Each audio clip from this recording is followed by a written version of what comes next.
Vamos a investigar uno de los temas más importantes desde el ángulo esotérico para el hombre, para el alma, para el investigador esotérico, por cuanto se trata nada más y nada menos de buscar de una u otra manera toda información posible acerca de aquel centro de nuestro planeta, el más potentemente dinámico y el más divinamente influyente.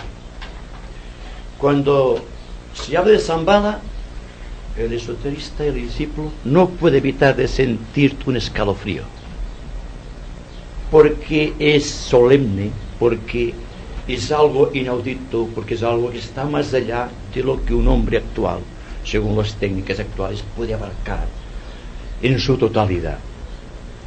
Es decir, que todo cuanto podamos decir hoy acerca de Shambhala será solamente un pequeño bosquejo de una grandiosa realidad. Pero de la misma manera que a través de un rayo de sol se puede totalizar el sol, hablando esotéricamente, así, si ustedes comprenden solamente un punto bien claro de lo que significa el centro de Shambhala, ustedes tendrán internamente una riqueza espiritual que trasciende todo posible conocimiento anterior. Tal como terminó nuestro buen amigo ayer,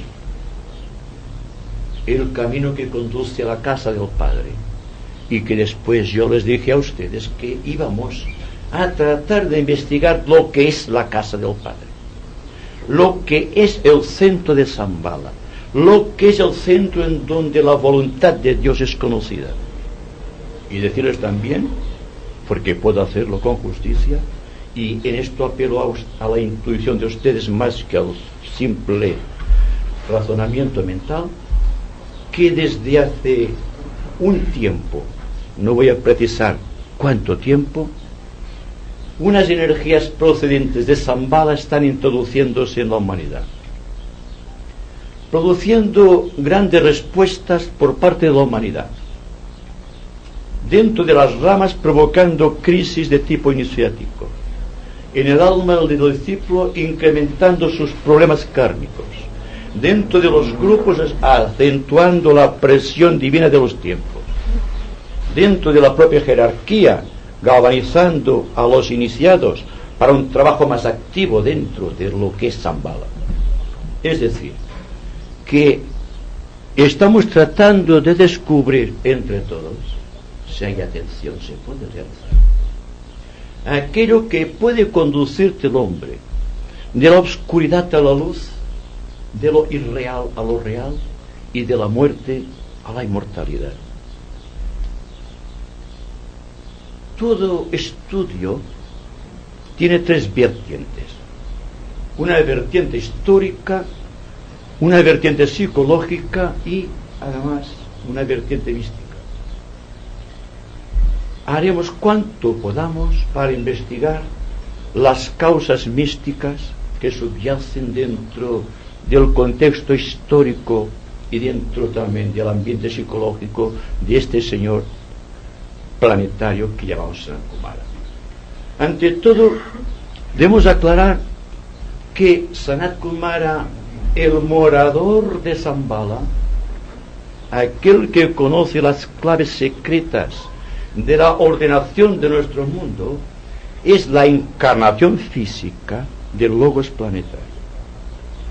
Ustedes se preguntarán quizás si por primera vez enfrentan un tema esotérico acerca de la personalidad de Sanat Kumara y también acerca de lo que significa el Logos planetario. Les diré que a pesar de sus dificultades, las crisis, tensiones y de todo cuanto constituye la historia de nuestro planeta, debemos decir que este planeta constituye una de las preocupaciones del globo solar, al extremo de que constituye hoy día, dentro del sistema solar, unos de los planetas que están tratando de revelar el principio de síntesis, el principio del fuego eléctrico, el principio del amor del corazón, no el amor emocional. Es decir, se trata de hacer consciente al individuo de lo que representa este pequeño planeta donde vivimos. Nos movemos y tenemos que ser. Ante todo, muchos de ustedes sabrán, nuestro universo solar está constituido por 7 esquemas terrestres. Uno de los esquemas es la Tierra. Tenemos el esquema de Vulcano, de Júpiter, de Saturno, de Urano, la Tierra en sí. También después tenemos Venus y Neptuno. Estos 7 esquemas constituyen aquello que esotéricamente se denominan los 7 espíritus ante el trono de Dios. Todos que han leído la Biblia o tengan alguna relación en conocimiento de lo que es la teología cristiana, sabrán que el Dios Padre se manifiesta dentro de su universo, dentro de su creación, a través de 7 grandes avenidas. Estas avenidas son los 7 esquemas terrestres. Cada uno de estos esquemas terrestres tiene un cometido que cumplir dentro de nuestro sistema solar. Si investigamos las causas productoras del contexto histórico de Shambhala, y si profundizamos en el aspecto psicológico de Sanat Kumara, el Señor del mundo, y si continuamos investigando hasta penetrar siquiera en una pequeña parcela de su ambiente místico, nos sentiremos enriquecidos, nos sentiremos dentro de un plan de perfección hasta ahora desconocido. Cuando el logos planetario, por causas que escapan a nuestra voluntad, decidió encarnarse en el planeta Tierra, hubo un concilio solar, y nuevamente digo que tendrán ustedes que apelar mucho a la intuición. Puede que cuanto les diga choque todo cuanto hayan estudiado hasta aquí esotéricamente, puede que aparentemente esté contrario a sus argumentos mentales, pero también les digo a ustedes que prescindan, siquiera momentáneamente, de todo cuanto hayan escuchado, de todo cuanto hayan leído acerca de Shambhala o acerca de la casa del Padre, sea cualquiera la religión que ustedes detentan, su grado de conocimiento. Interesa compartir un interés mutuo acerca de estas leyes soberanas que están rigiendo nuestro universo. Y nosotros, a pesar de todo, a pesar de nuestra insignificancia, formamos parte de este universo, formamos parte de este planeta. Este concilio solar tenía por objeto designar qué logos o qué adepto sería el encargado de distribuir, de canalizar y de proyectar sobre la Tierra las energías del logos planetario. Sin entrar en discusiones, voy a decirles a ustedes que se produjo un hecho similar al producido en la introducción de Cristo en el cuerpo del Maestro Jesús, que era Jesús, pero después fue Jesús el Cristo, para que vean ustedes que todo viene dentro de este estudio esotérico y que no existe religión alguna en el mundo que no contenga una parcela de esta verdad divina, y que solamente nosotros, en nuestros pequeños argumentos, lo que empequeñecemos esta unidad que existe en todo lo creado. Por lo tanto, en este concilio solar, en el cual había una representación de los señores del karma de nuestro planeta Tierra, había una representación de cada uno de los planetas del sistema solar, cada cual con su logia blanca, su gran fraternidad, para decidir cuál sería el adepto que representaría aquella fuerza. Sin entrar en discusiones, porque las jerarquías no discuten, sino que entre todos ven lo mejor para todos, se decidió que fuese un gran adepto del planeta Venus, perteneciente a la jerarquía venusiana, un gran adepto de la gran fraternidad que allí había adquirido la 7ª iniciación venusiana, correspondiente a la 9ª planetaria, y por un grado de afinidad, y esto es muy difícil de comprender, pero hay que tratar de hacerlo a toda costa, un grado de parentesco kármico entre el logos planetario de nuestro planeta Tierra y este gran adepto que más tarde se llamó Sanat Kumara. Sea como sea, se decide, se solicita la voluntad de este gran Kumara para que represente aquí en la Tierra la gloria infinita del Señor del esquema de la Tierra. Naturalmente, se trata de un acto de servicio similar a lo producido por el Maestro Jesús, que está trabajando durante 30 años para purificar sus cuerpos, para que la gloriosa entidad crística pueda penetrar a través de él y manifestarse a través de esta fuerza del Maestro Jesús por todo el orbe planetario. Entonces, por este sistema, y después de que se han producido todos los argumentos posibles, que se ha dilucidado todo cuanto puede y debe ser realizado, previa a la aceptación de este gran Kumara, se decide cómo y de qué momento va a ser posible el acercamiento venusiano y con el esquema del planeta Tierra. Se presenta la oportunidad por una gran constelación, una gran unidad astrológica en aquel tiempo imposible de revelar, porque está más allá del caudal de conocimientos astrológicos actuales, para decidir el momento en que va a introducirse en la Tierra este gran adepto venusiano. Anteriormente, el propio adepto venusiano toma sus propias decisiones. Primera, la elección de sus acompañantes. Segunda, previamente enviar una corte angélica de ángeles solares para que introduzcan un talismán secreto dinamizado por el lobo solar en cierto lugar dinámicamente establecido en la Tierra. El lugar elegido es una frondosa pequeña isla que existe en el mar de Gobi. Aquellos ángeles que más tarde se llamarían los ángeles azules, algunos de los cuales todavía participan en las grandes iniciaciones planetarias, son los encargados de introducir en las entrañas de esta isla, en el desierto de Gobi, el talismán secreto. En aquel momento existe ya una línea etérica de comunicación entre el planeta Tierra y Venus. Y a través de este conducto, a través de este Antakarana creado, y después de la elección de aquellos que deben acompañar a Sanat Kumara, empieza lo que se llama el gran peregrinaje cósmico, constituido, primero, por este gran adepto venusiano, que nosotros en nuestra terminología ocultista llamamos Sanat Kumara, más 3 señores, discípulos de su asrama, que constituyen su triángulo de energías cuando llegue a la Tierra para potenciar el dinamismo actuante del fuego de Kundalini, que tiene que incrementarse para dar vida a otros reinos.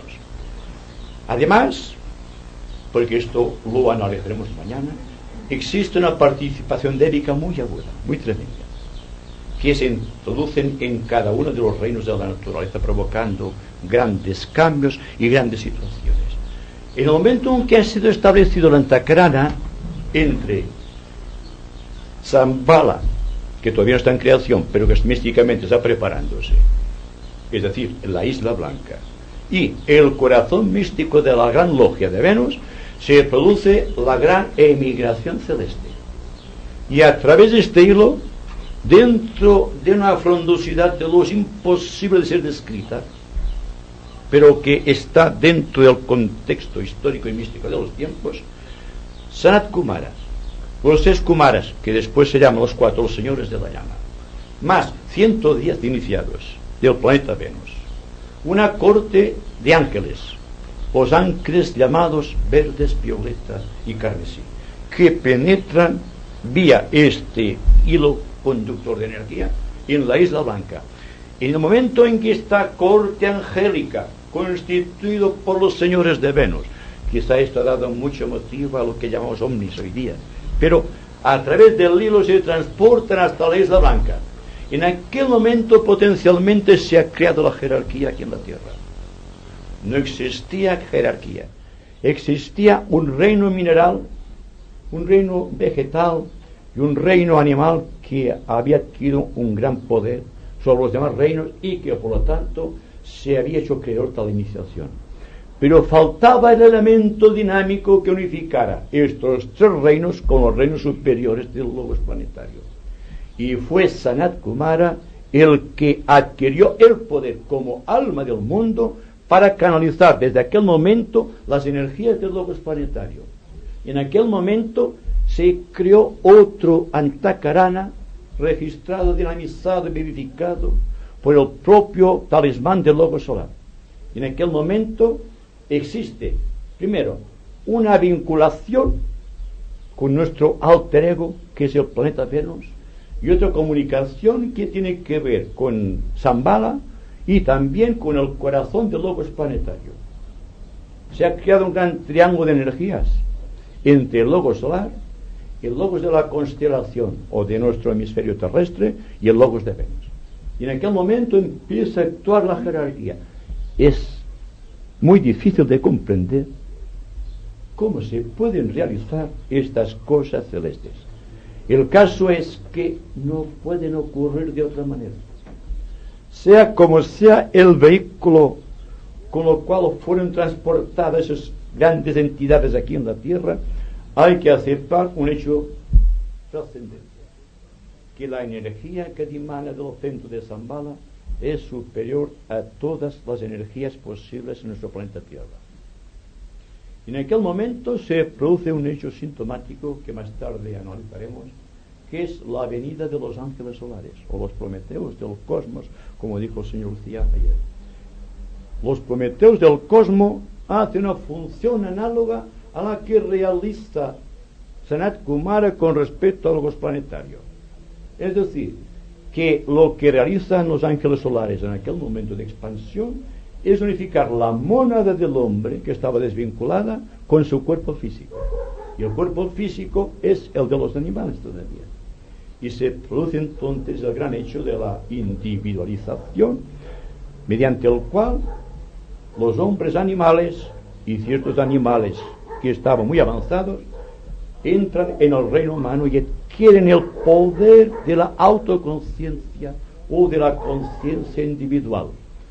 Desde aquel momento el hombre animal posee un alma, ya no es un individuo o algo que está viendo el proceso de la vida, sintiéndose parte del proceso, sin capacidad de reacción consciente. En aquel momento se establece un vínculo distinto y el hombre comprende a él mismo, pero también comprende cuánto ocurre a su alrededor. Esto se llama potencialmente la autoconciencia. Todo vino en virtud del proceso de Sanat Kumara al introducirse dentro de este pequeño mundo. Consecuentemente, a la venida de Sanat Kumara y de los señores de la llama, se constituye un gran triángulo cósmico. Este triángulo cósmico está constituido similarmente a como son todas las logias o grandes fraternidades místicas dentro del sistema solar. Están calcadas de la propia logia del logo solar. Y esta logia fundamentalmente está constituido por un punto central, que es el Señor del mundo, por tres grandes individualidades, los señores de la llama, que constituyen la representación aquí en la Tierra de los aspectos Shiva, Vishnu y Brahma del sistema solar, o tal como lo conocemos en Occidente a través de la religión cristiana, de Padre, Hijo y Espíritu Santo. La propia analogía tenemos cuando hablamos de la mística también, de los grandes iniciados de Egipto, cuando tienen a Isis, a Horus y a Osiris. Es el mismo contexto para que vean ustedes que la verdad está en todas las religiones y que no se puede luchar en materia de ideas, porque es luchar contra algo que no existe. El que lucha es el corazón del hombre, que se siente angustiado, y entonces se vierte hacia el contenido social, lo cual, desde el punto de vista psicológico es dejar el ambiente planetario de una manera dispuesta para que todas las fuerzas del mal coincidan dentro del ambiente planetario y se constituyen la simiente de todas las guerras. Ustedes dirán, ¿es posible que una guerra sea producto de nuestro pensamiento?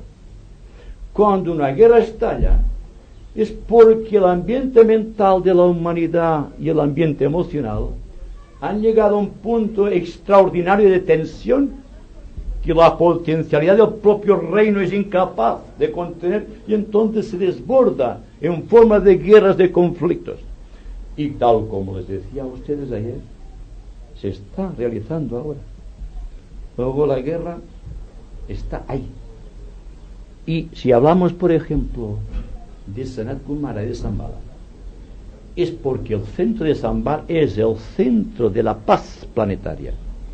Así como el centro de la jerarquía es el centro del amor y el centro de la humanidad es el centro de la inteligencia creadora, así también démonos cuenta que el individuo, nosotros, estamos trabajando, estamos potenciando, estamos viviendo, estamos dinamizando el ambiente con el fruto de nuestras propias creaciones.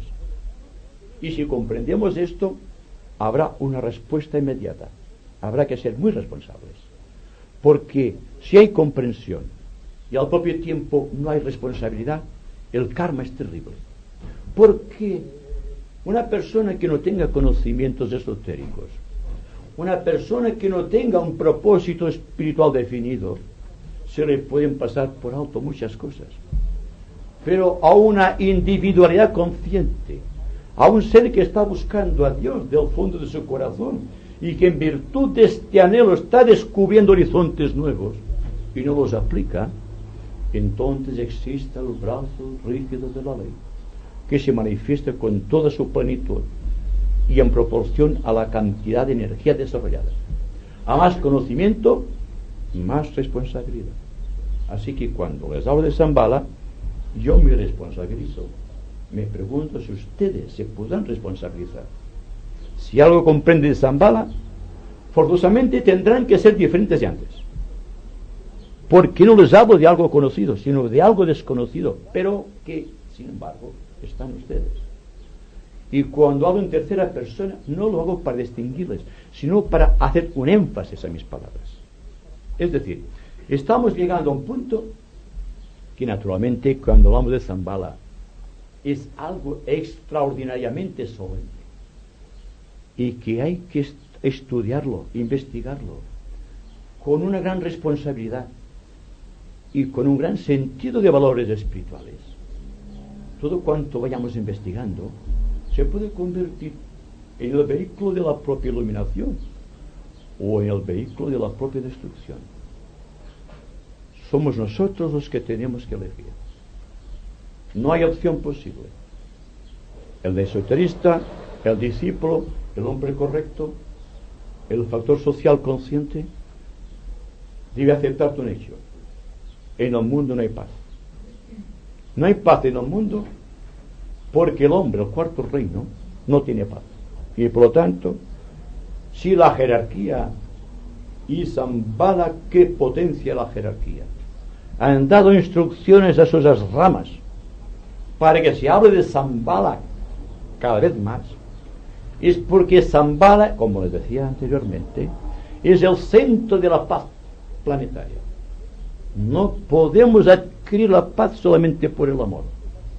Hay que adquirir la paz por el sentido de justicia y entender siempre que por encima de todo cuanto hayamos conquistado existe siempre un poder omnipotente que protege de Shambhala. Y están aquí porque algo de Shambhala está en ustedes o se está exteriorizando. Dense cuenta que la humanidad en su conjunto constituye un aspecto dinámico de uno de aquellos señores de la llama, que la jerarquía constituye otro aspecto de aquellos señores, de aquel señor de la llama, segundo, y que Shambhala constituye el centro más la fuerza de otro señor, nuestro Kumara, y que existe también lo que vamos a analizar como las 7 esferas concéntricas de Shambhala. Porque naturalmente, si tenemos que puntualizar, tal como ha dado a ustedes, a través de todos los puntos aquí escritos, en 3 semanas no terminamos, hablando sobre estos puntos. Sí que trataré de resumir todo cuanto en este momento se me ocurra, de acuerdo a lo que está escrito aquí. Es decir, que sin seguir una línea cronológica, como podríamos decir, vamos a tratar de penetrar el tema de una manera total, de una manera, digamos, unitaria, dentro de la cual, de ese espíritu de unión, nos sintamos todos más hermanos cuando salgamos de aquí, y que tengamos más paz dentro del corazón. Se nos dice ocultamente que cada uno de los señores de la llama tiene una misión particular. A través de la jerarquía se está manifestando, ya sea en virtud del progreso de cada uno de los reinos de la naturaleza, porque tengan ustedes en cuenta que los reinos dentro del planeta no son ni más ni menos que unas representaciones de los 7 planos del universo, y que a la medida que comprendamos el alcance de cada reino y nos pongamos a meditar sobre la influencia de cada reino sobre los demás, para llegar finalmente a un punto de síntesis o de conclusión, que es el centro en donde la voluntad de Dios es conocida, llegaremos a poseer no solamente poder, sino también responsabilidad. El conocimiento vendrá avalado por el espíritu de síntesis. Entonces, meditando cómo y de qué manera podría interesar la atención de ustedes sin escaparme de la realidad y buscando un espíritu de síntesis, y quizá añadiendo algunas experiencias propias, porque tengo que decirles a ustedes que si bien el conocimiento esotérico es importante, más importante todavía es la vivencia. Es decir, que no podemos considerar los temas psicológicos, los temas místicos, los temas esotéricos de una manera, digamos, académica, de una manera científica, sino que hay que partir de la base que toda persona que está tratando de definir en términos asequibles estos poderes ocultos que existen por doquier, tiene que haber realizado siquiera alguna experiencia que le haya abierto siquiera alguna pequeña puerta de aquellas por donde se penetra en el centro místico de Shambhala. Y naturalmente, cuando empecé a pensar en esto, dije, tienes que darles una sensación de vivencia, una sensación de paz, porque si ustedes, en tanto que estoy hablando, sienten paz, es que de una u otra manera se han ido conectando con el centro de Shambhala, y siquiera fugazmente la bendición del Señor del mundo está con ustedes. Simplemente esto, pero todo tiene que venir transportado por vía experimental. La paz no se puede describir, tampoco se puede describir al centro místico de Shambhala, pero sí podemos dejar la mente en una situación de extramunción, de extrema unción, pero positiva, abierta, canalizadora, proyectora de valores permanentes, que permitan abrir dentro de la mente una nueva fase de la antacarana que hemos construido hasta ahora a través de las propias y particulares meditaciones. Es decir, que si llegamos a este punto de extrema unción, que no es la extrema unción a la cual nos hemos referido siempre, sistema cristianismo, sino que es la extrema unción hacia aquello que está más allá de la unción planetaria. Y estamos tratando de trabajar con temas cósmicos. Y precisamente cuando disparamos la flecha hacia Shambhala, algo de nosotros debe quedar completamente vacío, ¿verdad? ¿Y qué será esto? ¿No será acaso la mente la que debe callar para que penetre el conocimiento de Shambhala? Esto es lo que pensaba decirles hoy, para que el espíritu de paz penetrara en sus corazones. Shambhala no se trata de un simple descubrimiento interno, se trata de una vivencia constante. Naturalmente, cuando les hablé hace casi un año acerca del Agni Yoga, les dije en otras palabras que Agni Yoga era una corriente viva de Shambhala, canalizada a través del maestro Moria, y que el maestro Moria, el maestro primer rayo, es también el guardador celoso de esas energías del primer rayo, pero que por primera vez en la historia del planeta se han dado a conocer unos misterios y a canalizar unas energías como jamás había sido posible en nuestro planeta. Esta fuerza ha penetrado dentro de las ramas, y además de existir la fuerza de la jerarquía que infunde ese sentido de unión, ha penetrado también el sentido de unidad que está más allá. Es decir, que ahora el discípulo, además de todo cuanto había alcanzado, tiene además el poder de realizar, siempre y cuando sea capaz de canalizar estas energías del primer rayo. Y quizá mucho de cuanto ocurre actualmente dentro de los ámbitos mundiales puede ser debido a una canalización directa de una de las energías procedentes de Shambhala. Quizá esta energía esté flotando aquí, esperando introducirse en nuestro cerebro y nuestro corazón. ¿Quién sabe? La representación de los planos del universo en nuestro planeta Tierra puede considerarse como dentro de 7 esferas. En términos asrámicos los llamamos las 7 esferas o los 7 velos de Sanat Kumara. Sanat Kumara está en el centro irradiando, y al hablar de Sanat Kumara no me refiero solamente a la individualidad física, por muchos de todos estudiada quizá en los estudios esotéricos, sino a aquella gloriosa entidad en contacto superior con el logos planetario, lo cual significa que nuestro análisis deberá partir fundamentalmente del 5º plano cósmico, en donde existe la mente de Dios, donde existe el fuego creador, el cual, al penetrar a través del Sanat Kumara en el planeta Tierra, se ha subdividido en otros 3 fuegos. Uno es el fuego de Kundalini latente en la Tierra, el cual fue activado con la llegada de los señores de la llama. Existe un fuego interno en el 3er subplano mental cósmico, de donde proceden los ángeles solares, que produce una actividad de fuego que se llama fuego solar, que al impregnar nuestra atmósfera planetaria se convierte en el prana, que da vida al universo. Pero hay 2 clases de prana: un prana como alimento de todo planeta, como el sustento planetario, y un prana que eleva el individuo hacia las regiones monádicas, en donde está el fuego del espíritu, el fuego del primer plano cósmico, o primer subplano del 5º plano cósmico, el fuego de Fuat. Esos 3 fuegos están animando cada uno de los centros planetarios. El fuego de Kundalini está actuando sobre la humanidad, el fuego solar sobre la jerarquía y el fuego de Fuat sobre Shambhala.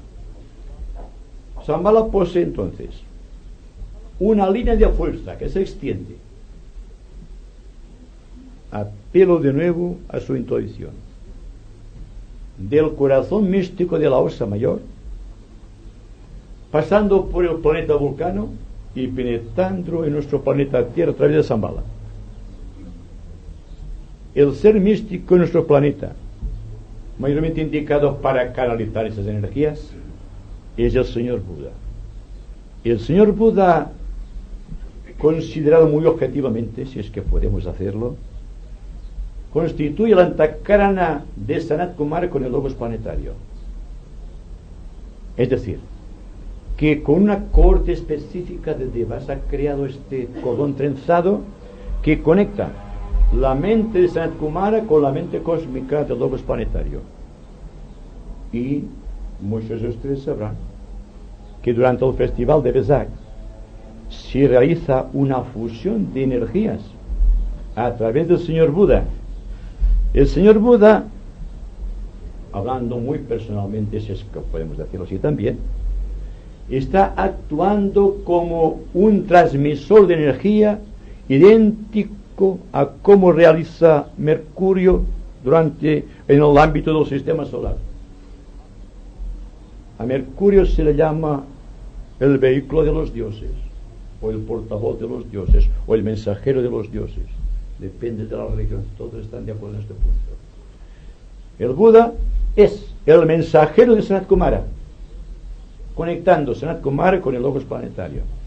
Y esta es una verdad que quisiera que ustedes no aceptasen, sino que la aceptasen como una hipótesis solamente. Entonces, otra cosa a distinguir, y que aquí no hemos dicho todavía, es el por qué ha sido elegida la Isla Blanca dentro del mar de Gobi como sede del Señor del mundo. Simplemente porque en las entrañas de la tierra, en el mar de Gobi, existe una unión con el eje de la tierra. Existen dos vórtices de energía tremendos. Una de ellos es el Monte Meru. El Monte Meru es la prolongación del eje de la tierra hasta conectarse con la estrella polar. Y a través de este punto se ha creado el vórtice de energía conectado con la Isla Blanca. Y el hecho de que se establezca un vínculo de unión de Shambhala con Mercurio, también a través de Buda, y porque Mercurio y Buda constituyen aparentemente dos entidades análogas desde el punto de vista supraesotérico, que conectan, hacen un triángulo con el logos planetario. Algo que todavía no se ha dicho en los análisis esotéricos, pero que hay que aceptar, si quiere como una hipótesis, porque ayudará a comprender muchas de las cosas que hasta aquí no son desconocidas o poco familiares. Pero en el momento en que existe esta unión de fuerzas, en el momento en que el logos solar, transmitiendo energía por todo poder e intensidad de su radiación que procede de constelaciones superiores y penetra en el planeta Tierra, activa todo cuanto existe en este hemisferio y produce ciertos cauces de unión. Por ejemplo, algo que tampoco se dice mucho, y es que existe un depósito de prana cerca de los polos, constituyendo, como se dice islámicamente, el símbolo de la fuerza que irradia a través del vaso del logos planetario, hablando también de una manera muy simbólica, y que penetra en la Tierra a través de este vaso planetario, que es un lugar entre los polos. De tal magnitud que en medio de la potencia del hielo, del frío, existe una zona que es realmente primaveral. Y hay muchas personas, yo creo que el comandante Bull en el Polo Sur encontró parte de esta verdad y lo comunicó, aunque no fue comprendido. Pero el maestro tibetano, cuando habla de esta zona del planeta, dice: ustedes acéptenlo solamente como una hipótesis. Y yo hago lo mismo con ustedes. Todo cuanto vengamos diciendo, acéptese como una mera hipótesis. Lo que interesa es que existen 7 esferas y que cada esfera representa un aspecto definido de Sanat Kumara. Desde el plano ádico de Sanat Kumara en conexión con el plano ádico del logo solar, hasta llegar hasta el punto físico, la primera esfera, en donde son tratados, digamos, espiritualmente los discípulos de la jerarquía. Para penetrar en la primera gran esfera hay un trabajo enorme a realizar, porque hay que simplificar la vida a un punto. Esto para aquellos que creen que Shambhala es tan difícil de ser penetrado, para poder entrar en contacto con lo que existe en esta esfera. ¿Qué es lo que hay en la primera esfera? La primera esfera tiene 7 subplanos. En el subplano etérico físico primero, llamado subetérico, existe todas las creaciones de la humanidad a través del tiempo, que es donde son introducidos los discípulos para aprender cosmología y para aprender cuánto existe en el pasado de la humanidad. Se ponen en contacto con la subconsciencia del mundo y empiezan a comprender el esfuerzo gigantesco. Hay ejemplares de todas las razas que nos han precedido, hay ejemplares de todos los libros que han sido escritos, hay ejemplares de toda la civilización existente desde el punto cero donde empezó la evolución. Existen materiales de todas clases, de todos los reinos. Existen todas las especies animales contenidas dentro del planeta Tierra a través del tiempo, desde los grandes reptiles hasta llegar al hombre civilizado, al hombre puro, al hombre capaz de efectuar intuiciones o de actuar dentro del marco de la intuición superior. Cada una de las instancias, inmensas grutas creadas por los asuras. ¿Qué son los asuras? Los asuras son gigantescos devas semietéricos que guardan las entradas de todas las estancias de Shambhala. Así que cuando se dice con esta tranquilidad tan pasmosa de que se ha penetrado en Shambhala, hay que tener en cuenta que para penetrar solamente en el recinto físico de Shambhala hay que ser un iniciado. No es fácil de decir esto, ¿verdad? En la primera estancia, en el primer recinto donde existe el pasado de la humanidad, solamente entran los discípulos juramentados dentro del corazón del maestro y los iniciados de la primera iniciación. En la segunda estancia solamente pueden penetrar los iniciados de la segunda iniciación. En la tercera estancia, aquellos que han alcanzado la iniciación de la transfiguración, aquel en el cual Cristo está en el monte Tabor, viendo a sus tres cuerpos de discípulos dormidos, que son sus cuerpos de expresión, todo simbólico, ¿verdad?, en el cristianismo esotérico. Y en la cuarta estancia hay una variación. En la cuarta estancia, donde solamente pueden penetrar los arates, existe un depósito a través del señor Machuan, el talismán que utiliza el Bodhisattva para iniciar en la primera y segunda iniciaciones. Vean ustedes ahora la analogía entre la cuarta esfera y la segunda, entre aquellos que están principiando a sentirte el amor universal y allí donde es completo. En la quinta esfera se están realizando lo que técnicamente llamamos las grandes ideas de la humanidad, que son las creaciones del logos planetario en contacto con cuanto existe en aquel plano dentro del logos solar. Extrae las ideas creadoras y las convierte en imágenes vivientes.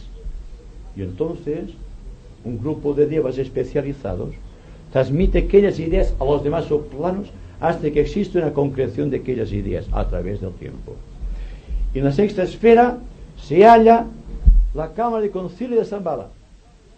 En esta cámara de concilio se debaten los asuntos que conciernen a la humanidad, donde solamente pueden penetrar allí los Shuanes de rayo, los cuatro señores del karma y los señor Manu, el Bodhisattva y el Machuan. Y también, en casos extremos, entidades procedentes de otras logias del universo. Todo esto constituye, como ustedes verán, solamente conocimientos. Conocimientos que, a opinión de ustedes, puedan ser o no ser ciertas, pero que ustedes pueden analizar si quieren como una hipótesis, porque hay que preguntarse también por qué de las cosas, y la mente que está buscando el porqué de las cosas debe estar tratando de investigar esas cosas a través de una mente muy analítica y discernitiva. Y finalmente existe la séptima esfera, donde solamente puede penetrar Sanat Kumara. Es el Sancta Sanctorum. El Sancta Sanctorum, en donde existe guardado el cetro iniciático, el cetro que utiliza Sanat Kumara para vivificar los reinos, para vivificar las especies y para ofrecer la iniciación a todos los humanos de la tierra. Como verán ustedes, el tema es muy complejo y, tal como les decía anteriormente, solamente podemos investigarlo en sus superficiales ramificaciones, pero con todo, si estamos muy atentos, siempre saldrá a luz algo nuevo, desconocido dentro de la conciencia. Porque, fíjense ustedes, ¿se han preguntado alguna vez cómo es posible la aparición de una raza, de una especie, de una cultura, de una civilización o de una ciudad de la Tierra? Existe con todo ello un gran misterio a dilucidar. En todo caso, siempre hay que contar con grandes personalidades psicológicas, si podemos decirlo así, con grandes entidades místicas y también con elementos aparentemente externos que sirven de transmisores de esas fuerzas. Estos vehículos transmisores de fuerzas son llamados técnicamente los grandes rayos de poder, o los cetros de poder, o los talismanes de poder. Y en nuestro universo hay muchos cetros de poder. Hay el cetro de poder del logos solar, que está oculto en el corazón del Sol, en el cuarto subplano del cuarto plano cósmico, o físico cósmico, que es nuestro sistema solar, pero en el cuarto subplano del cuarto plano, el plano búdico. Ahí está el cetro del Señor del mundo, divinizado también por la fuerza del logos planetario, divinizado también por la fuerza del logos solar. Existe una fuerza tremenda a través de estas fuerzas, que es el que transmite las energías del cetro flamígero o el talismán flamígero, que utiliza el Señor del mundo para crear dentro de la tierra esta aura de poder, de riqueza espiritual, de colorido interno. Cuando existe el proceso de la iniciación, se utilizan los cetros de poder. Pero los cetros de poder en el sistema solar, como decía antes, son múltiples. Existe el del logo solar y existe el de todos los logos planetarios. Y dentro de cada uno de los logos planetarios, si existe un cuarto reino, un reino humano, habrá también el cetro de poder de Bodhisattva. El cetro de poder de esta fuerza tremenda que canaliza las energías del logos solar en la tierra y constituye el amor del logos solar en la tierra. Por esto decimos ayer, durante unos momentos de nuestra búsqueda, cuando hablamos de Señor, que el amor de Dios se manifiesta en el hombre a través de un cálido fuego que está latente dentro del corazón. Si nosotros ahora, utilizando la analogía, vamos a entrar en consideraciones acerca de lo que puede producir esta fuerza en nosotros, nos hallaremos en una situación similar a los portadores de fuego, como los prometeos del cosmos. Si estamos aquí, será seguramente porque en el fondo del corazón existe una riqueza incontenible que quiere expresarse. Esta fuerza que quiere expresarse es la fuerza que proviene de Shambhala. Se han abierto cauces de esta fuerza a través de la jerarquía. Pero ahora, en el siglo XX, hace unos 50 años aproximadamente, se dio a conocer todo el mundo otra fuerza muy tremenda procedente de Shambhala, que tiene que ver con un incremento de la voluntad de los hombres, que haga surgir del aspecto meramente contemplativo, al cual estamos muy habituados, y penetrar en el reino de la paz. Es decir, que incluso cuando estamos tratando de galvanizar la paz, estamos produciendo a nuestro alrededor un efecto similar al producido por los talismanes de poder o por los cetros sagrados. ¿Se han dado cuenta ustedes la intuición de Walt Disney cuando escribe, cuando está tratando de describir a los elementales de la tierra? Llevan todos una varita mágica. La varita mágica de una pequeña de las flores tiene un cometido idéntico al que realiza el logos planetario o el Bodhisattva cuando está transmitiendo la energía de cualquier iniciación o cuando se trata de fundar una raza. Aquí, naturalmente, hay variantes. Por ejemplo, cuando se trata de crear una nueva raza, existe la fuerza que transmite el logos planetario a través del centro de poder, llamado el diamante flamígero, sobre un punto determinado de la Tierra donde astrológicamente coincide la fuerza de ciertos astros. Entonces, el Manú debe interpretar la voluntad, digamos, del logos planetario a través de Sanat Kumara y crear los vínculos de una nueva raza.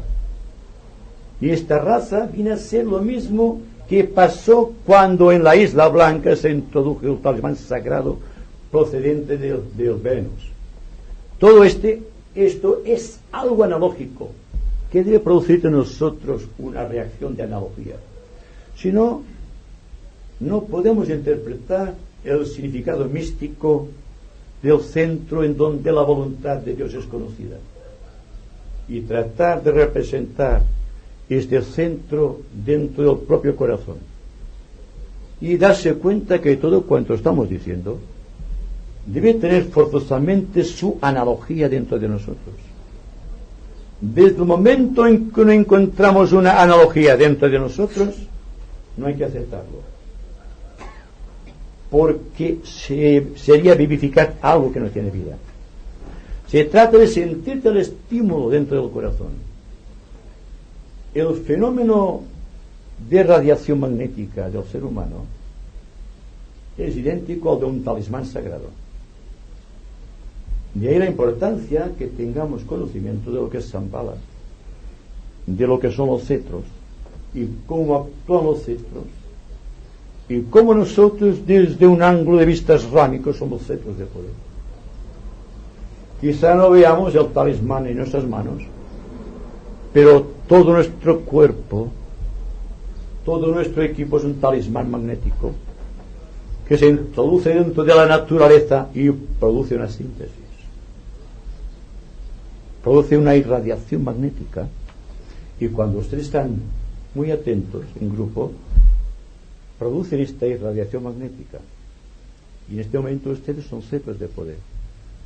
Por eso les decía que cuando Sanat Kumara empuña el cetro para iniciar, para crear una raza a través del Señor Manu, cuando tiene que crear una nueva religión a través del Bodhisattva, o cuando tiene que crear un nuevo tipo de civilización o cultura a través del Machuan, y está trabajando idénticamente como lo hacen los logos cósmicos en sus respectivos esquemas.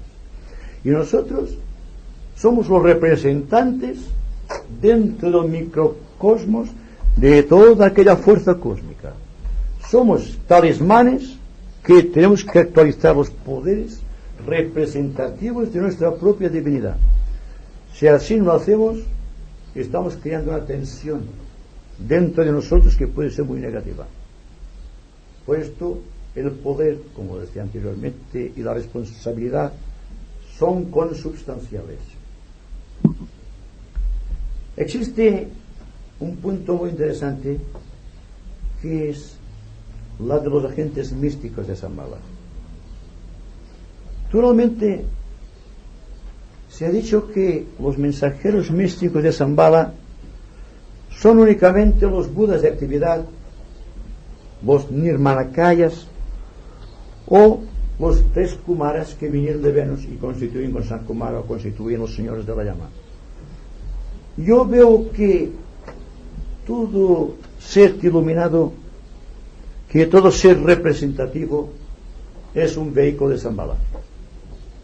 Por lo tanto, toda la legión angélica, toda la corte de Devas, que todos los iniciados, que todos los seres que alcanzaron la liberación y todo hombre que potencialmente busca a Dios y trata de revelarlo, son agentes místicos de Shambhala. Por lo tanto, en esto quisiera ser muy positivo, muy dinámico y al propio tiempo muy afirmativo. Somos agentes de Shambhala. Solamente hay que hacer algo, hacerlo evidente, ¿verdad? Representarlo dignamente. actualizar esta fuerza a través de la radiación. La radiación de Shambhala se produce a través de los centros Sahasrara, penetra en el corazón y aviva el fuego de Kundalini. Entonces empieza la línea del gran ascenso. Kundalini no puede subir si no existe el fuego eléctrico de Fuat. Y el fuego de Fuat no puede intervenir si no destruye el esquema corporal, si no existe el fuego del corazón, si no existe el fuego solar. Porque dentro del pequeño esquema microcósmico que es el hombre, hay también la representación de los tres grandes fuegos, de los tres grandes centros y también de las tres grandes entidades que con Sanat Kumara vienen del planeta Venus: el centro Sahasrara, el centro del corazón y el centro Ajna. Uno representa la fuerza de Shambhala, la otra la fuerza mística de la jerarquía y otro el centro de la humanidad. Muchos dicen que el centro de la humanidad está en la garganta, está en el centro de Visuddha, pero yo digo que esto hace muchos años, 100 años casi, que fue escrito un libro que hablaba de esto. Y durante 100 años, y con la presión de la fuerza de Kundalini activada por los señores de Shambhala, ha dado un ímpetu superior a esta fuerza. Entonces, aquello que parecía que quedaba canalizado aquí como vehículo del verbo ha coincidido ya en la periferia del centro Ajna. Se ha creado un maravilloso triángulo constituido por el centro coronario, el centro Anahata del corazón y también con el centro Ajna, no con el centro Sarai, centro Ajna. Y ese triángulo está actuando potencialmente en todos nosotros. Y naturalmente, ese triángulo constituye la avenida de síntesis.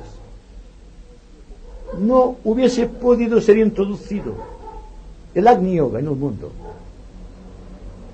de no existir potencialmente ese triángulo en la humanidad, al menos en una porción muy elevada de discípulos mundiales dentro de los respectivos ramas, creando esferas de distensión. Aparentemente paradójico que una supertensión creadora pueda crear al propio tiempo distensión. Sin embargo, si ustedes analizan el proceso, verán que no puede existir supratensión, que no puede existir una tensión creadora de síntesis sin que automáticamente se produzca una gran distensión. Cuando ustedes están utilizando la fuerza mística de Shambhala, adquieren una certitud del propósito. Y esta certitud del propósito les hace responsables. Automáticamente, ustedes entran en una gran expectación, una gran atención. Entonces la mente aparentemente deja de actuar. Y ustedes comprenden la verdad directamente, sin pasar por la mente, sino que ustedes comprenden, porque la mente conoce, pero el corazón sabe. No tiene que esforzarse el corazón para comprender, en tanto que la mente debe estar efectuando una serie de elucubraciones mentales para llegar a conclusiones que pueden ser o no ser verdaderas, que pueden contribuir o no al desarrollo del hombre. Y por lo tanto, cuando existe una gran atención que produce acercamiento, que produce síntesis, ustedes están en contacto con Shambhala, con una pequeña fracción de Shambhala actuando dentro del corazón y abriendo el corazón al amor universal, que es paz. Naturalmente, a través de la jerarquía hemos aprendido a amarlo todo,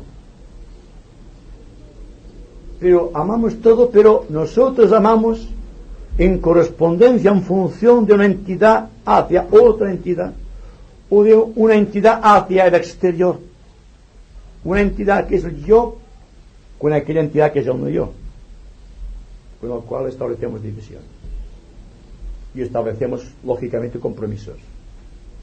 Y cuando adquirimos un compromiso, ¿dónde está el amor? ¿Dónde está la verdad? Pues bien, cuando la mente está apaciguada, que es como un estanque de aguas tranquilas, deja prácticamente de existir con su función de discriminar, de destruir lo real, como podríamos decir, sino que el corazón se refleja en la mente entonces y le ofrece la participación de la sabiduría que es propia del corazón. De ahí que cuando les hablé de Agni Yoga, he tenido interés en que ustedes comprendan el alcance virtual de esta atención suprema, porque la atención carece de fronteras. La atención está en todas las religiones. Si todo el mundo está atento a su propia religión, aquella religión florecerá, porque su religión será un vínculo de unión con los demás y no será un punto de conflicto, un fruto de separatividad y por tanto un germen de guerra. Es decir, si viniese aquí solamente a hablar de Shambhala en un sentido místico y descriptivo, hablando en un proceso histórico que he revelado, pero sobre el cual les he puesto en guardia, porque ustedes solamente pueden aceptar íntegramente aquello que comprendan. Si ustedes tienen que meditar, matan la verdad. Yo les hablo a ustedes de algo que está por encima de esto.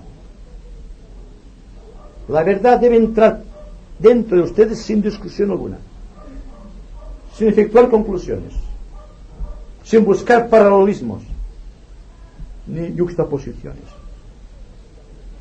Solamente pueden aceptar la verdad cuando ustedes de que la verdad son una sola cosa, es decir, que entra sin discusión alguna, la sienten profundamente. Si ustedes dudan cuanto he dicho aquí, que es solamente la estructura de un gran edificio, han estado lo suficientemente atentos y sin resistencia para poder captar su íntimo significado, ustedes se dan cuenta, hoy, mañana o pasado, o dentro de un año, que algo ha florecido dentro del corazón y que el corazón ha dejado virtualmente de ser un vehículo de tipo emocional,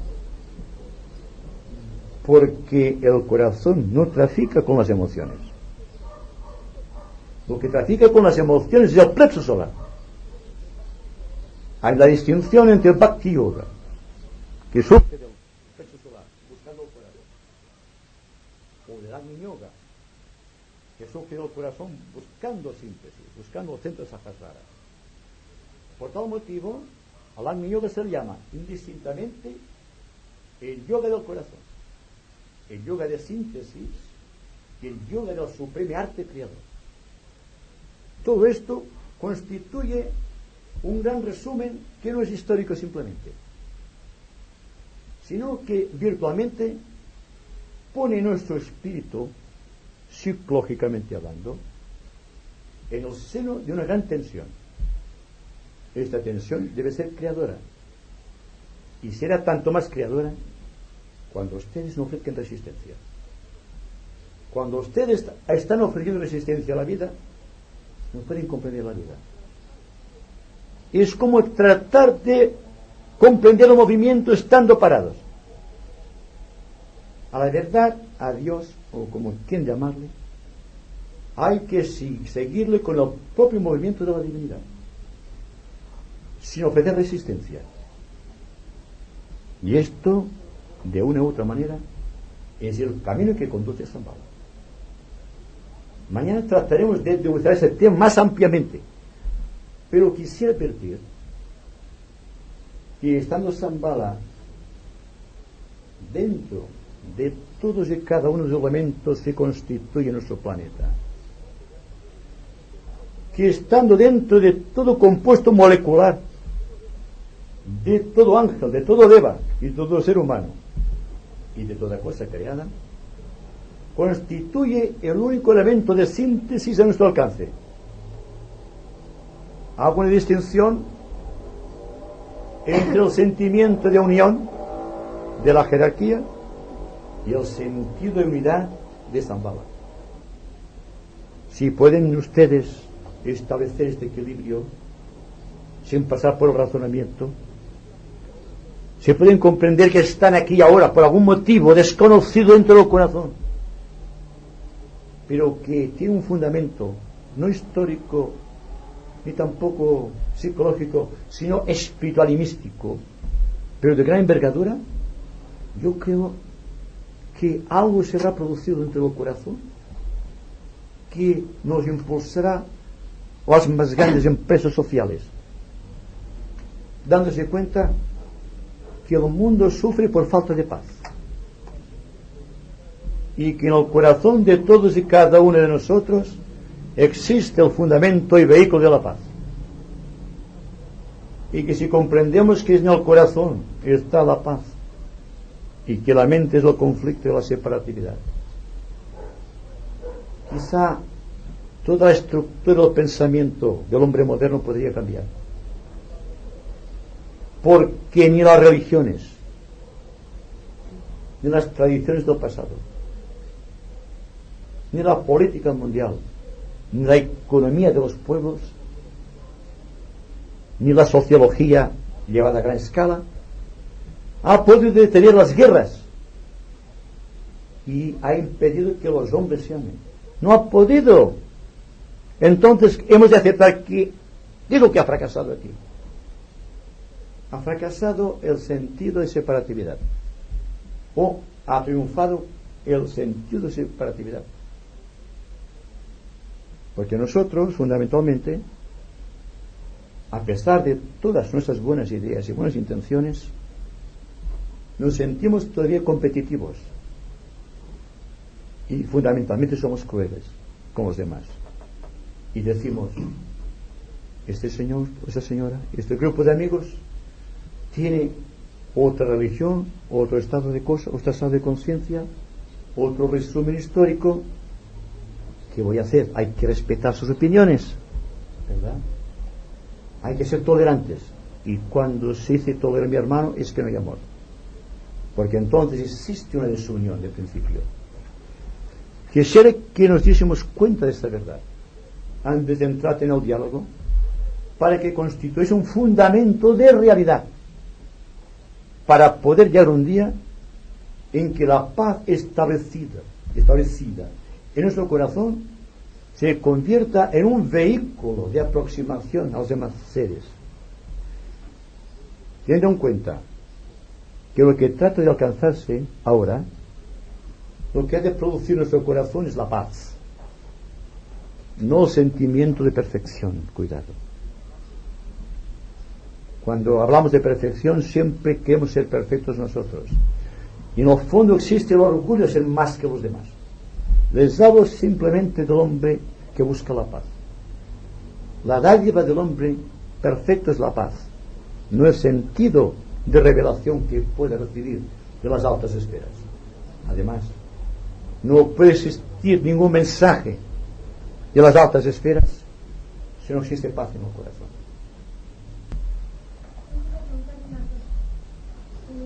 Has dicho hace un rato que el Buda era el que establecía la antakarana entre Siddhartha Kumara y el logos planetario. Ese trabajo, dijéramos, del señor Buda, ¿qué se realizó cuando, de la misma manera que Cristo hizo esa unión energética del planeta Tierra con las energías del Verbo, de esa misma manera Buda lo hizo en su vida? No. En la Tierra, entramos cuando Tal como es apreciado de una manera distinta. Por ejemplo, y como siempre digo, que hay que aceptar solamente aquello que el corazón acepta, lo demás no tiene importancia. Existe un lazo de unión que conecta al alma del hombre con su personalidad. Este yo es antakaránico. existe también un lazo que conduce el hombre superior con el hombre trascendente, que es el del alma, la mónada. Cuando digo de Buda, no es que Buda sea el que lleva adelante el proceso, sino el que vivifica el proceso. El proceso está vivificado por el logo solar, a través del centro solar. El centro solar dinamizado sobre el logos planetario y sobre Sanat Kumara, previamente a su entrada al mundo. Y naturalmente eso es muy difícil de comprender. Entonces, cuando existe este vehículo luminoso que conduce a el logos planetario, partiendo de Sanat Kumara, para acelerar el proceso existe la participación de un ser extraordinario que es el Buda, el único que puede realizar este cometido, porque con Buda se cierra, por así decirlo, el último tramo del Antakarana que constituye el logos planetario con Sanat Kumara. Dense cuenta, Sanat Kumara constituye en el ser, aquí en la tierra, el ser más adelantado espiritualmente más que todos los adeptos, al extremo que Sanat Kumara está en relación con el adepto como el adepto con el hombre animal. Dense cuenta la distancia enorme. Entonces, para llevar adelante el tramo de Antakarana se precisaba una entidad que tuviese al menos la octava iniciación, y el único en la tierra que cumplía este requisito era aquel ser que antaño se llamó Siddhartha Gautama, el Buda.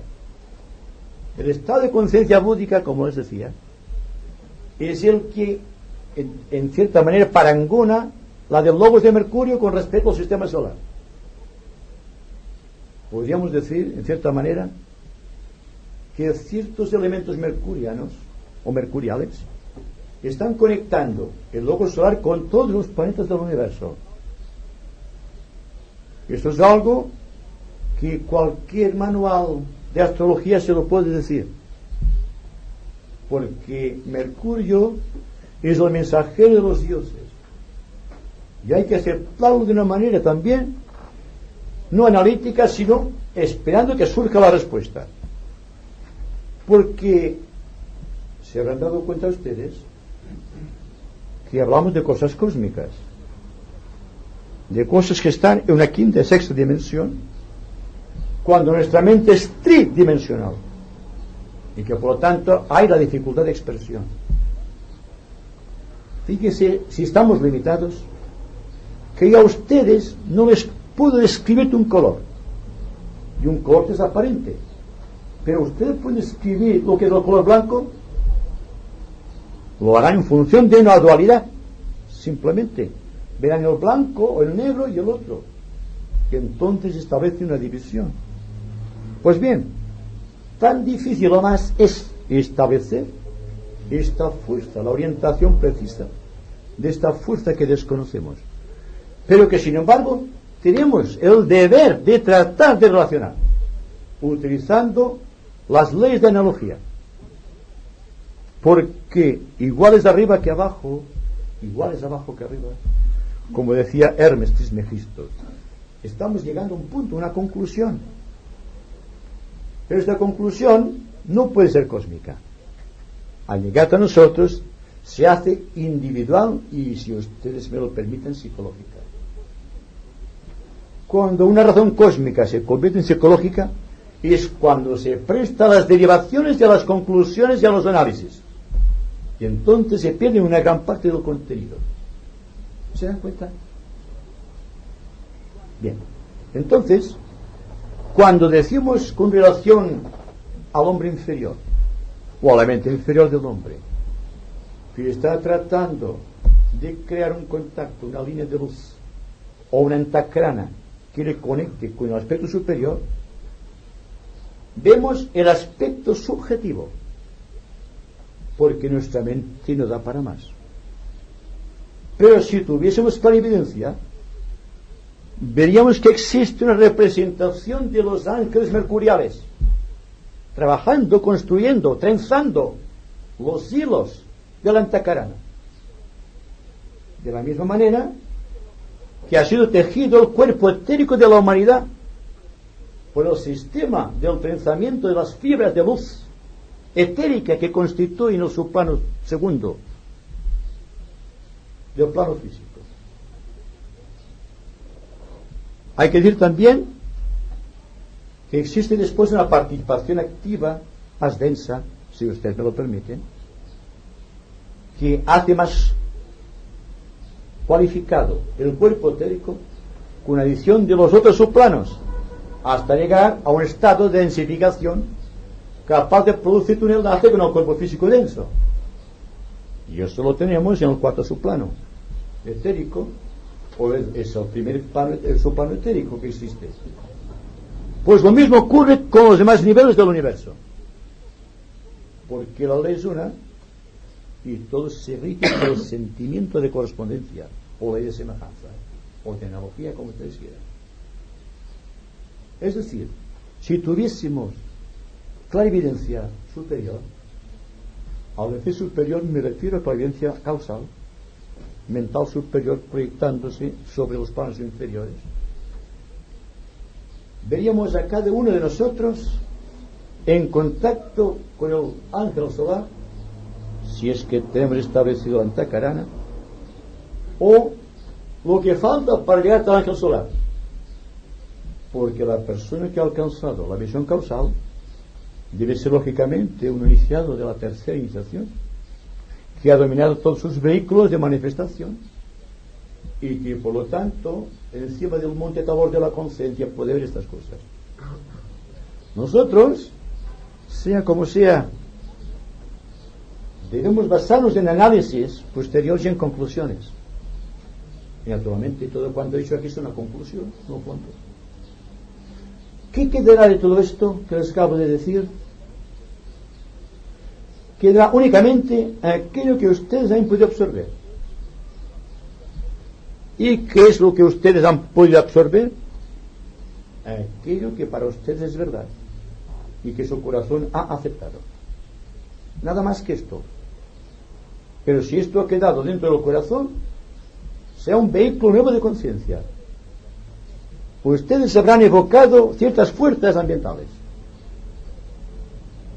Y naturalmente, al acoger dentro de sí estas fuerzas ambientales, al propio tiempo que tienen poder, tienen también una grave responsabilidad.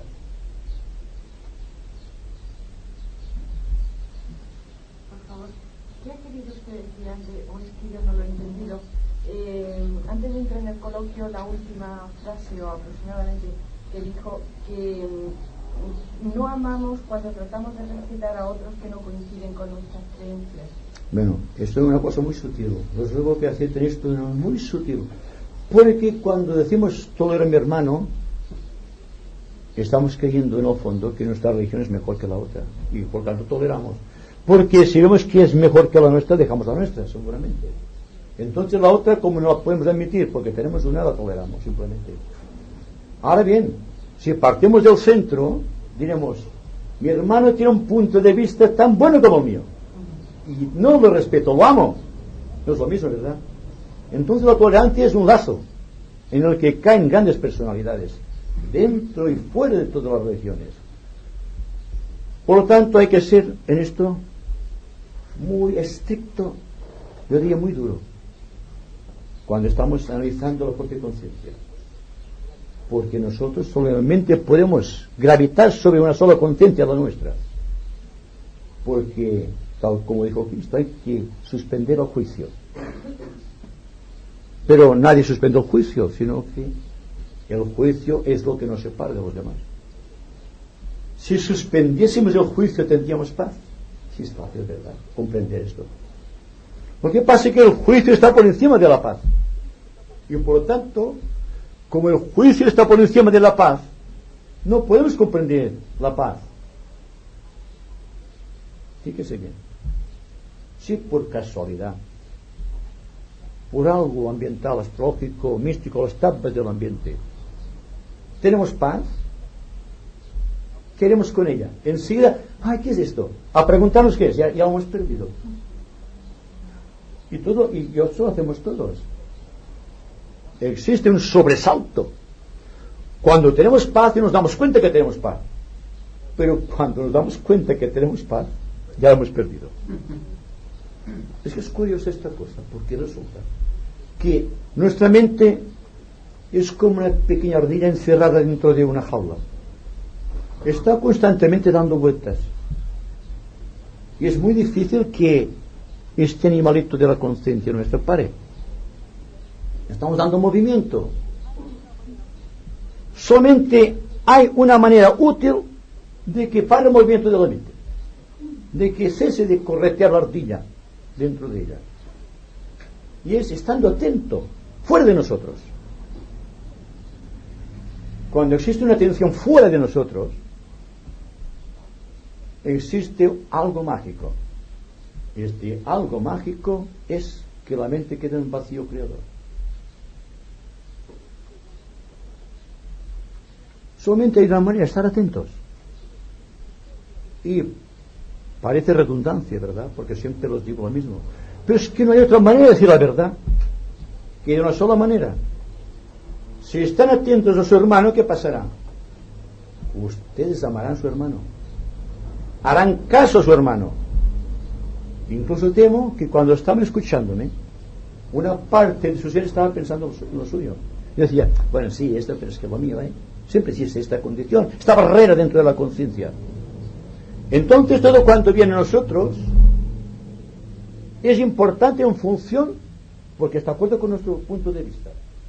Si no, deja de tener importancia, al contrario, lo rechazamos de plano.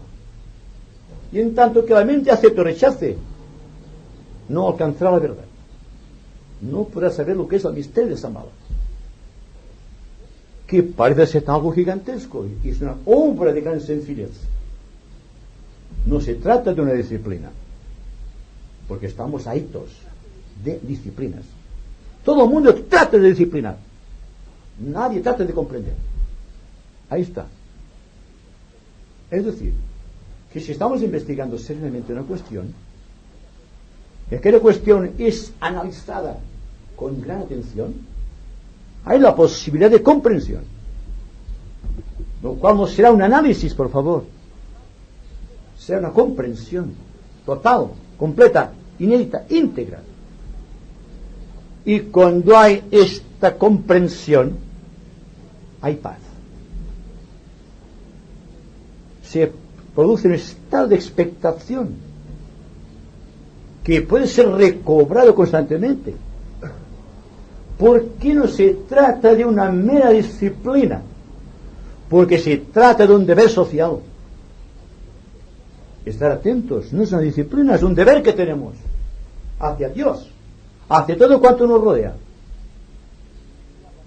¿Ustedes creen que hablaríamos de Shambhala, de la jerarquía, o de no importa qué conocimientos etéricos si estuviésemos atentos? Porque la atención hacia una pequeña cosa, hacia la humilde violeta de los bosques, se transformaría en el amor a Dios.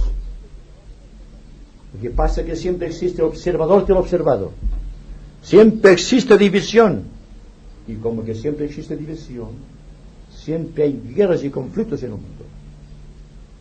Y cuando la guerra está en las Malvinas, por ejemplo, que es actual, decimos, pobre gente, sin saber que nosotros hemos fomentado todo aquello. Por esto les digo que hay que ser muy responsables. Una cosa es adquirir el poder. Es lógico que adquiramos el poder, porque somos hechos a imagen y semejanza del Creador. Pero al igual que Él, debemos ser responsables del poder, utilizando sus sabias leyes para imprimir a la humanidad un nuevo destino. Esta es mi intención y soy muy honesto al decírselo, porque si se produce este estado de intercomunicación entre ustedes y yo, no habremos perdido tiempo, no porque yo hable y ustedes escuchen, sino porque ustedes y yo formamos una unidad de conciencia que resiste a la diversión, que está más allá de la separatividad y que por lo tanto en tanto estemos en este místico silencio de intercomunicación, estamos ayudando a fomentar el espíritu de la paz en este mundo angustiado. Pues si se dan cuenta ustedes, es posible, y siempre me refiero a Shambhala, que puedan considerar la guerra que se ha creado o que está a punto de crearse en las Malvinas sin tomar un bando, lo difícil que es quedarse en el medio, como decía Buda, viendo la cuestión en su dimensión social y también conociendo que parte de esta división social nos corresponde a nosotros, que todos tenemos culpa en esta gran hoguera que ha sido encendida allí o está en otras partes del mundo. Pero es que nosotros estamos tan dentro de nosotros, solamente vivimos del afán de lo inmediato. Si mis negocios van bien, si tengo una familia que me quiere, y tengo un grupo de amistades con los cuales estoy bien relacionado, no voy a acordarme de personas que están sufriendo. ¿Cómo podemos vivir sin estar hoy día dentro del sufrimiento pensando en lo que pasa en las Malvinas? Por ejemplo, para que vean ustedes que tenemos poder pero no responsabilidad. Y naturalmente, hablar de Shambhala es hablar de esta cosa que es consubstancial. No se trata de manipular conocimientos, sino que se trata simplemente de vivir lo actual profundamente, completamente, desde el principio hasta el fin, sin pensar jamás en nosotros. Y naturalmente podemos dejar de pensar en nosotros si estamos completamente distraídos constantemente, como estamos siempre. Esta constante falta de integridad es el principio del caos, es el principio de la separatividad y naturalmente el principio del dolor mundial.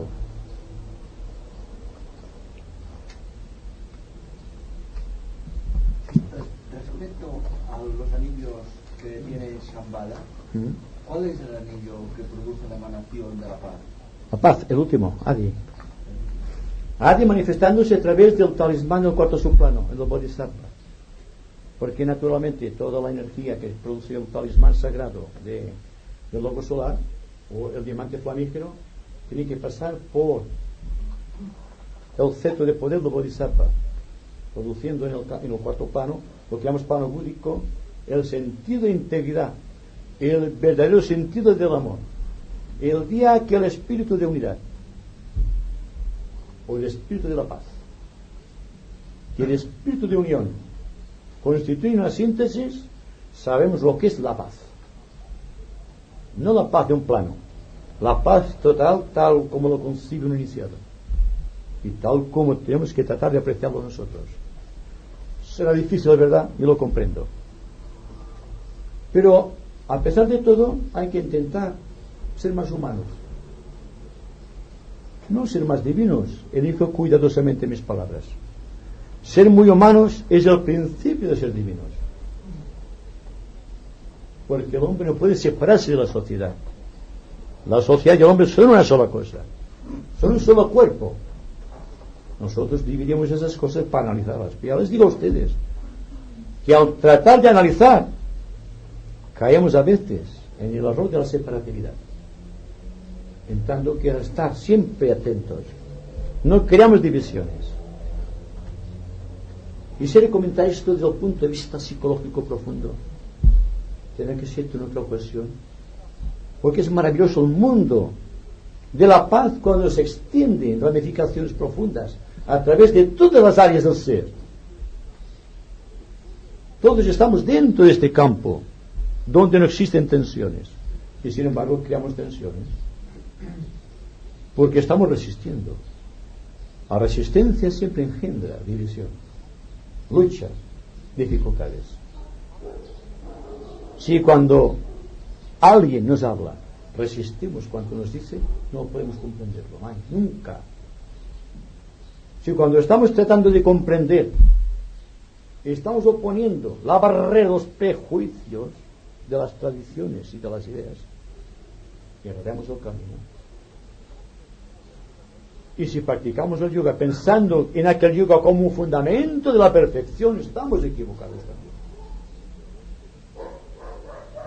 Porque solamente existen dentro del tiempo atemporal o la eternidad, existen fracciones de tiempo de los cuales debemos ser responsables, hasta el punto de que si somos capaces de ser conscientes de cualquier fragmento del tiempo, podemos llegar a concebir la eternidad, y finalmente que la eternidad se introduzca dentro del corazón.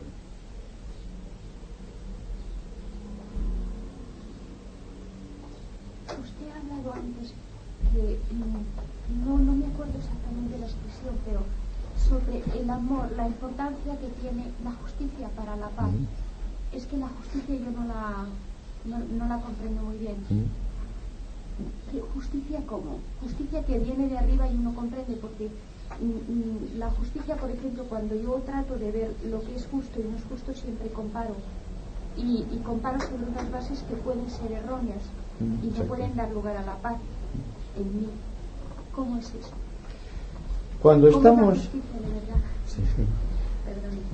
Cuando hablamos de amor, y insisto sobre un comentario anterior, hablamos de un amor muy humano, muy emocional, lo que yo denomino el amor del compromiso. No nos amamos por amor, sino por compromiso. Existe siempre un amor, pero a cambio queremos la reciprocidad. ¿Se dan cuenta de la importancia de amar sin ser amado y continuar sin embargo amando?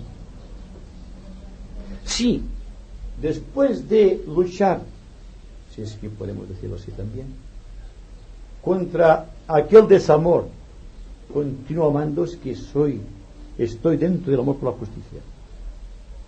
Estoy canalizando el amor universal, porque estamos liberándonos de compromisos. ¿Sí me explico?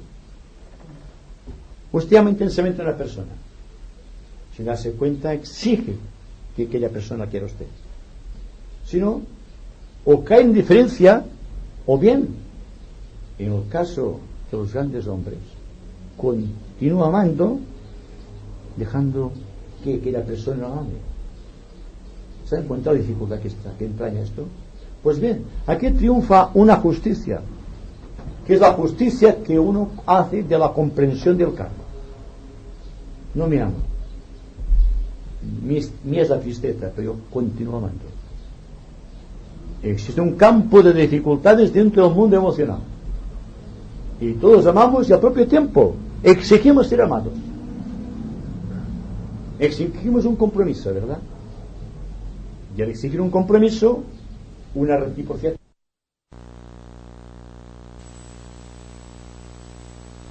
Puede llegar a Shambhala sin pasar por la jerarquía. No se puede llegar al centro coronario sin pasar por el centro najata del corazón. Es decir, que cuando la justicia del centro coronario, que es la sede de Shambhala, que es la sede de la paz, se introduce en el corazón del hombre, lo deifica este amor. Y el amor se convierte en justicia, en equidad, en armonía que está más allá del conflicto. ¿Se cuenta? Que no puede haber amor humano sin conflicto humano, y que para salvar al hombre del conflicto humano debe amar intensamente en un sentido universal. ¿Podemos evitar de amar más a los demás que a nuestra propia familia, o igual que a nuestra propia familia, al hijo, al hermano, al marido? Hay que ser muy estricto sobre este punto, porque todos amamos a través de una correspondencia mutua, y si existe un amor entre dos seres, se exige un compromiso, y entonces viene la ley religiosa o la ley simplemente que gobierna el mundo social de los hombres y sanciona aquel movimiento de los seres que se aman. Y dice, bueno, ahora existe un amor, un compromiso existe, pero un amor no existe. Porque ¿acaso es necesario un compromiso para tener amor? Yo les hablo a ustedes entonces para llegar hasta la paz de un amor universal. Los límites, las orillas de nuestro amor deben ser tan anchas que abarquen todo.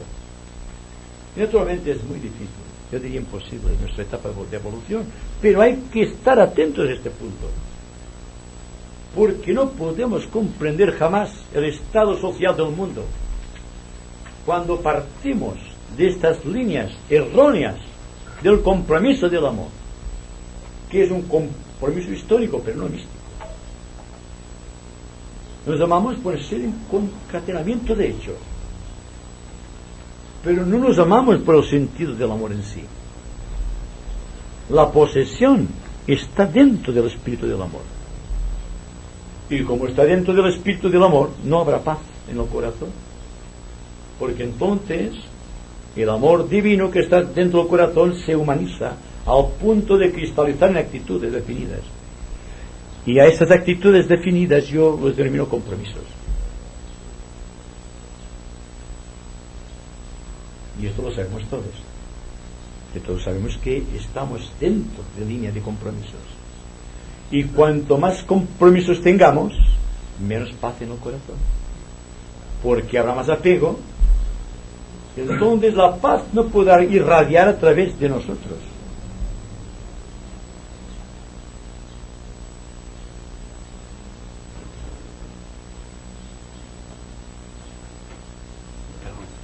¿Podrías explicar algo más cuando en la conferencia has dicho sobre que el rayo azul era el canalizador de una serie de cosas que podrían realizar un motivo o un fin? Es que no he captado bien la idea. Cuando hablé de los tres kumaras, hablé de tres tipos de ángeles. Hay unos ángeles superiores que se llaman Agnipatas, otros intermedios Agnisuriyas y otros inferiores Agnichaitas. Todos esos seres están gobernando el principio del mundo hacia la humanidad, digamos. Pero existen otras porciones de vida que están enlazadas con superiores estados de armonía. Cuando estamos dentro de esos estados superiores de armonía, se produce entre nosotros un punto de vacío, un punto creador. Este punto creador es el asilo de todas esas fuerzas. El rayo azul, por ejemplo, es el rayo de los devas azules. Hay un kumara que transmite esta fuerza azul a través de los devas azules. Hay un rayo violeta y otro rayo carmesí. El rayo carmesí está enlazado con el reino animal y con la sangre, con toda la sangre, en todos los organismos vivos. Y esto lo trajeron de Venus también los señores kumaras, o los grandes señores de la llama. Es decir, que uno de los kumaras transportó la fuerza de Brahma, otro kumara transformó en la tierra la obra de Vishnu y otra la obra de Shiva. Shiva se manifiesta a través de los ángeles azules, otros son los ángeles verdes, otros ángeles carmesí. Constituyen un núcleo fuerte y están aquí ahora. Quizá menos cantidad que los tiempos aquellos en que se introdujeron en nuestro planeta los señores de la llama. Pero están actuando. Mañana quizá hablaremos un poco sobre la acción de los kumaras, sobre los reinos. Y deberemos forzosamente hablar de estos ángeles. ¿Cómo actúan? ¿Y qué es lo que transportan? Si quieres para esta mañana. Porque entonces es más posible la relación. Pero solamente de paso podemos decir que potencialmente existían tres reinos de la naturaleza cuando se produjo el hecho de la venida a la tierra de los grandes señores de la llama con todo contenido procedente de Venus. El reino vegetal, el mineral, el vegetal y el animal. Y que la llegada al planeta Tierra vista en Takarana creada por los señores de devas azules dentro de la Tierra produjo una vivificación de la Tierra. Llegó hasta los fundamentos del centro de la Tierra donde está el fuego de Kundalini. Como consecuencia irradió más fuerza. La Tierra se hizo más magnética y entonces se produjo este hecho sintomático de que hubo un aceleramiento de las moléculas constitutivas del reino mineral. Lo mismo pasó con el reino vegetal y lo mismo pasó con el reino animal. Y al llegar al reino animal se produce entonces el gran llamado invocativo de los hombres animales hacia su propio Dios planetario. En respuesta vienen los ángeles solares o los prometeos del cosmos. Pero todo esto naturalmente hay que aceptarlo de una manera como una hipótesis, porque no es lo mismo hablar de un conflicto social que de algo que no podemos comprobar. Podemos comprobar un conflicto social porque intervenimos directamente, pero no podemos intervenir directamente con cosas cósmicas todavía. Las vemos a distancia. Tratamos de aproximarnos a las cosas cósmicas por ley de semejanza o por el principio de analogía. De otra manera es imposible llegar a captar esta verdad, ya sea la que se relacione con la vida débica, porque naturalmente al hablar de los agentes místicos de Shambhala, no solamente hay que hablar de estos ángeles, los Agnivatas, Agnisurjas y Agnishaitas, sino una serie impresionante de devas. Los devas, que mañana analizaremos, que rigen los planos de la naturaleza, los ángeles que reinan o que dirigen los reinos, los ángeles de las especies, los ángeles que dirigen las almas grupales de todo el contenido planetario, hasta llegar por último a que se rompe, se rasga la estructura que contiene el alma grupo de ciertos animales, incluido el hombre animal con forma animal, aunque gigantesca. Y a través de esta rotura dentro del alma animal, del alma grupal animal, se produce la entrada al reino humano. Y entonces, por primera vez, la Tierra es el punto de atención del cosmos. Porque cuando un planeta llega a la cuarta cadena, a la cuarta ronda y al cuarto planeta, se produce una manifestación cíclica de nuevos planetarios en cualquier lugar del planeta solar. Y esto produce en todo el esquema de Venus una gran transformación. Es decir, que lo que hace el nuevos planetario de Venus es introducir fuerza en nuestra cadena planetaria. A través de la cuarta cadena planetaria penetran las energías del logos de Venus a la cuarta ronda, se introduce en el cuarto planeta, pero en aquel momento se produce una iniciación del propio logos planetarios de Venus. Es algo que no se dice claramente en los libros del maestro tibetano, porque afecta todo el esquema de Venus. Y en cambio la fuerza del logos planetario de Venus afecta solamente nuestra cadena, la cuarta cadena dentro de la cuarta ronda y en este cuarto planeta, y seguramente en el cuarto reino.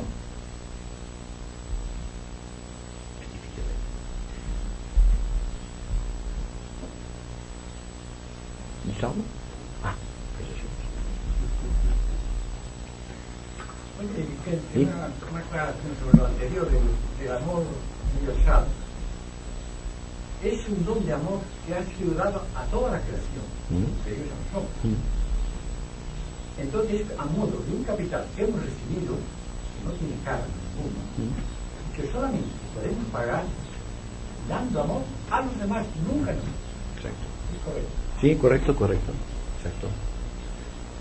De hecho, el amor lo hemos objetivizado, pero el amor es una corriente de vida.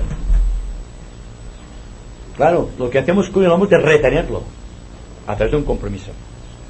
No circula el amor y entonces se individualiza. Y ahí viene entonces la división del amor. Y la paz es lo mismo. La mayoría de personas están meditando o quizá estableciendo una línea rigurosa de yoga, buscando algo, lo que sea. En esto hay un compromiso. Y por lo tanto, como todo compromiso, exige la disciplina. Y la disciplina siempre limita la verdad.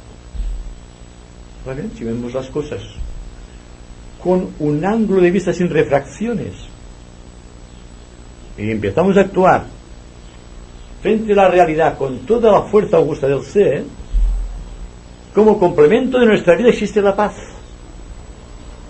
que no es la realización, con todo valor que tiene la realización, es de tipo pisciano. En cuanto a la paz, es la programática, si podemos decirlo así, de toda nueva era. Y por lo tanto, de Shambhala, la expresión de Shambhala a través de todos y cada uno de los seres humanos capaces de interpretar el sentido íntimo de Shambhala. Porque ningún iniciado tratará de definir la paz, porque la paz es indefinida, como la música, como el color, porque proceden de un plano que no tiene objetividad, ni aún más allá de la mente.